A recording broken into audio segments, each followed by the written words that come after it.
देखो, reported speech बनाते समय एक ही समय पर दो एक्शन हो रहे हैं, ठीक है, दो एक्शन का वर्णन हो, और इनडायरेक्ट स्पीच बनाते हैं तो उनकी जो वर्ब है रिपोर्टेड स्पीच की टेंसेज में कोई परिवर्तन नहीं होता है। मैंने यहाँ लिखा, और ये नियम है वो पास्ट कंटिन्यूस टेंस या सिंपल पास्ट टेंस पे मुख्यतः लागू होता है। यदि रिपोर्टेड स्पीच में एक ही समय पर होने वाले एक्शन का वर्णन किया गया हो तो नरेशन बनाते समय टेंस में कोई परिवर्तन नहीं होता है।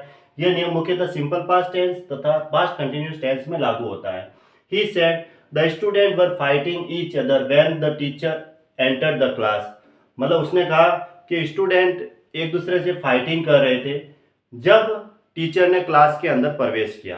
तो ये एक ही समय पर दो एक्शन है। जिस टाइम टीचर क्लास के अंदर आए उस टाइम स्टूडेंट क्या कर रहे थे, फाइटिंग कर रहे थे। तो फिर हम वर्ब में कोई परिवर्तन नहीं करेंगे।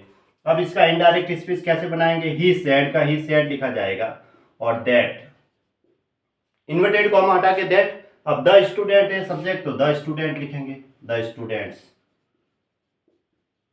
और वर का वर रहेगा। अब टेंस में कोई परिवर्तन नहीं कर रहे क्योंकि दो एक्शन एक साथ हो रहे एक ही समय। Fighting each other, each other when the teacher entered the class. तो when the teacher entered the class, ऐसे, ठीक है, ये होता है। He said to me I have no time. Said to को हम टोल्ड में कन्वर्ट करेंगे। सी सेड टू मी है, हाँ, she said to me I have no time, तो सी सेड टू मी है। सेड टू को हम टोल्ड में कन्वर्ट करेंगे, है ना। सी, सी का सी लिखेंगे, सेड को टू को हम क्या लिखेंगे, टोल्ड। अब इन्वर्टेड कॉमा हटा के हम क्या लगाएंगे यहाँ पे, दैट, ठीक है। आई होता है फर्स्ट पर्सन, मैं, तो वो सब्जेक्ट के अकॉर्डिंग चेंज होगा। सब्जेक्ट क्या है यहाँ पे, सी है, प्रोनाउन तो यहाँ सी लिखना है। अब हैव नो टाइम लिखा हुआ है, हैज हैव किस में चेंज हो जाता है, हैड में चेंज हो जाता है, तो हम यहाँ क्या लिखेंगे, हैड नो टाइम, ऐसे। हैज हैव वो हैड में चेंज हो जाता है इनडायरेक्ट स्पीच बनाते समय। I said to Dinesh he has a pen, तो आई का आई लिखेंगे। सेड टू दिनेश की जगह हम सेड टू को क्या लिखेंगे, टोल्ड, और दिनेश का दिनेश लिखेंगे। इन्वर्टेड कॉमा हटा के हम दैट का प्रयोग करेंगे। ही होता है थर्ड पर्सन, थर्ड पर्सन को इनडायरेक्ट स्पीच बनाते समय नो चेंज करेंगे, तो ही। हैज हैव हैड में चेंज हो जाता था, हैड ए पेन, ऐसे। She said to me you were absent in the class, देखो ही है यहाँ पे, ही। सेड टू को हम क्या लिखेंगे, टोल्ड। मी का मी, इन्वर्टेड कॉमा हटा के दैट। अब यू होता है सेकंड पर्सन, यू का मतलब तुम, सेकंड पर्सन है, तो फिर ये ऑब्जेक्ट के अकॉर्डिंग चेंज होगा। ऑब्जेक्ट यहाँ पे क्या है, मी है, मी।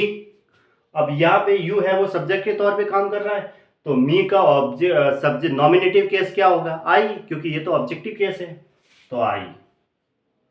अब वाजवर किस में चेंज हो जाता है इनडायरेक्ट स्पीच बनाते समय, हैड बीन में चेंज हो जाता है, तो had been absent in the class, was were है वो हैड बीन में चेंज हो जाता है।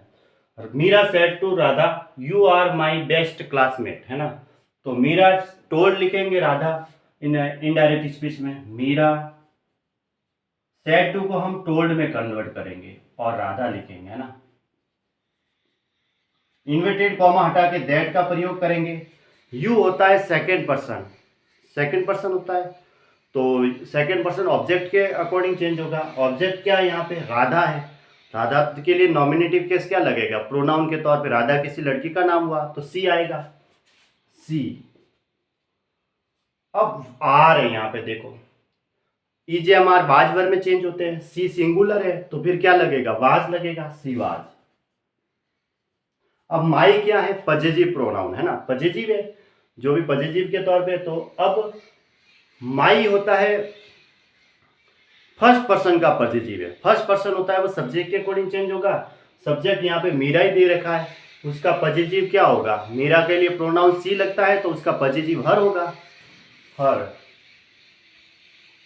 बेस्ट क्लासमेट, क्लासमेट का क्लासमेट, ऐसे।